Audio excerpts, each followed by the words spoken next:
गांव के किनारे स्थित वह पुरानी हवेली सालों से वीरान पड़ी थी। कहा जाता था कि वहां भूत प्रेतों का बसेरा है, लेकिन आदित्य को इन बातों पर विश्वास नहीं था। एक दिन गांव के कुछ दोस्तों ने उसे चुनौती दी कि वह रात भर उस हवेली में बिताए। अपनी बहादुरी साबित करने के लिए आदित्य ने चुनौती स्वीकार कर ली।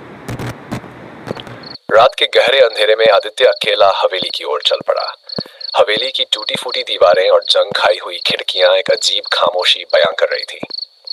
जैसे ही उसने भारी लकड़ी के दरवाजे को खोला, ठंडी हवा का झोंका उसकी रीढ़ की हड्डी तक सिहर भर गया। भीतर घुसते ही उसे महसूस हुआ कि यह जगह वैसी नहीं थी जैसी वह सोच रहा था। चारों ओर एक अजीब सी नकारात्मक ऊर्जा फैली हुई थी। हवेली के अंदर अंधेरा इतना घना था कि आदित्य को अपनी टॉर्च का सहारा लेना पड़ा। उसने सोचा कि एक कमरा ढूंढकर वहीं सो जाएगा, लेकिन हर कमरा जैसे उसे और गहराई में खींचता चला गया। चलते चलते वह हवेली के सबसे अंदरूनी हिस्से में पहुंच, जहां एक पुराना दर्पण रखा हुआ था।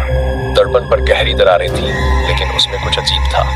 उसमें उसकी परछाई नहीं दिख रही थी। आदित्य ने इसे नजरअंदाज किया और एक कोने में बैठ गया। उसने जैसे आंखें बंद की, उसे हल्की फुसफुसाहट सुनाई देने लगी। शुरू में उसने सोचा कि शायद यह उसका वहम है, लेकिन धीरे धीरे आवाजें तेज होने लगी।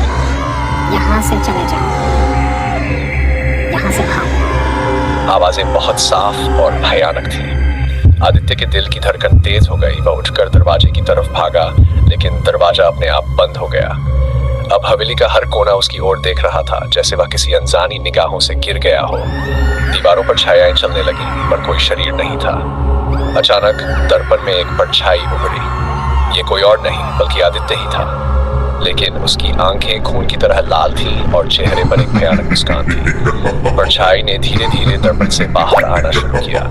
आदित्य जड़वत खड़ा रह गया। उसकी टांगें जैसे जमीन से चिपक गई। परछाई अब उसके ठीक सामने थी और उसने आदित्य का हाथ पकड़ लिया। एक ज्वलंत ठंड ने उसके पूरे शरीर को जकड़ लिया। अब तू मेरा है। परछाई ने धीरे धीरे कहा, और आदित्य की चीख हवेली की दीवारों में खो गई। अगले दिन सुबह गांव के लोग आदित्य को ढूंढते हुए हवेली पहुंचे। वहां उन्हें सिर्फ एक टूटा हुआ दर्पण मिला। आदित्य का कोई नामो निशान नहीं था। कहा जाता है कि जो भी उस हवेली में गया वह कभी लौटकर नहीं आया। अब हवेली में आदित्य की परछाई भी कैद हो गई थी और वहां आने वाले शिकार की प्रतीक्षा कर रही थी।